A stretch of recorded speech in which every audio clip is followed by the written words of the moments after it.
বিগত সময়ে যারা ছিলেন এরা দেশের অর্থ কিভাবে লুটপাট করেছে, টাকা পাচার করেছে, এটা আমরা দেশবাসী জানি।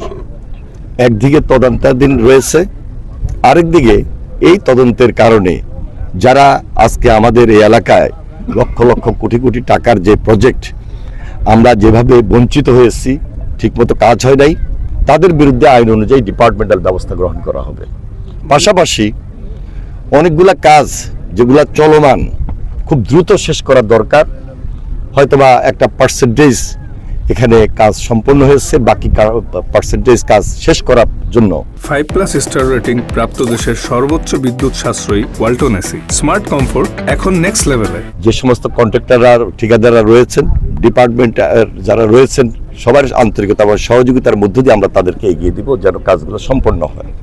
আমরা উপকূলীয় অঞ্চলের লোক এবং প্রকৃতির সঙ্গে যুদ্ধ করে আমরা এখানে টিকে আছি।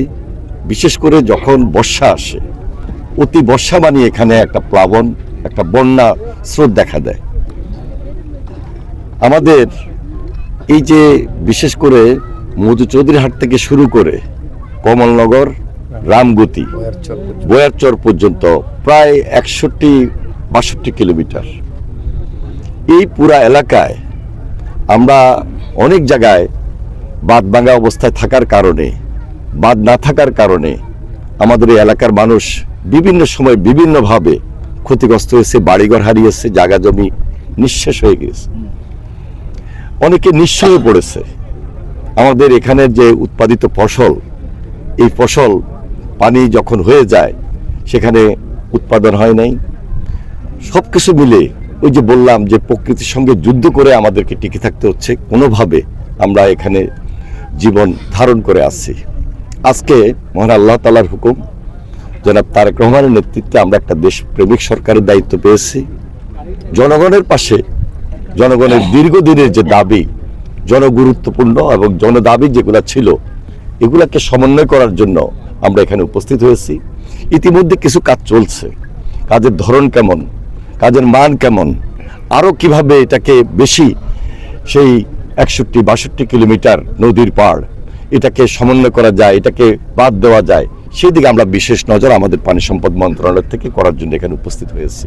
আমরা আশা করছি যে বর্তমানে একটা দেশপ্রেমিক সরকার সম্পূর্ণ দুর্নীতিমুক্ত রেখে এই এলাকায় যেন কাজগুলা সম্পূর্ণ হয় সেদিকে বিশেষ নজর থাকবে, এবং আমরা সবসময় দায়িত্ব নিয়ে এই কাজগুলো সম্পূর্ণ হচ্ছে কিনা সেই দিকে বিশেষ সজাগ থাকবো, সতর্ক থাকবো, এবং টোটালি একটা জিরো টলারেন্সে যেন আমাদের এই কাজগুলো সম্পন্ন হয় সেদিকে আমাদের টাস্কফোর্স যারা রয়েছেন, আমরা যারা রয়েছি, আমরা সবাই সতর্ক এবং সজাগ থেকে এই কাজগুলোকে সম্পন্ন করে উদ্ধার করে নিয়ে আসার চেষ্টা করব।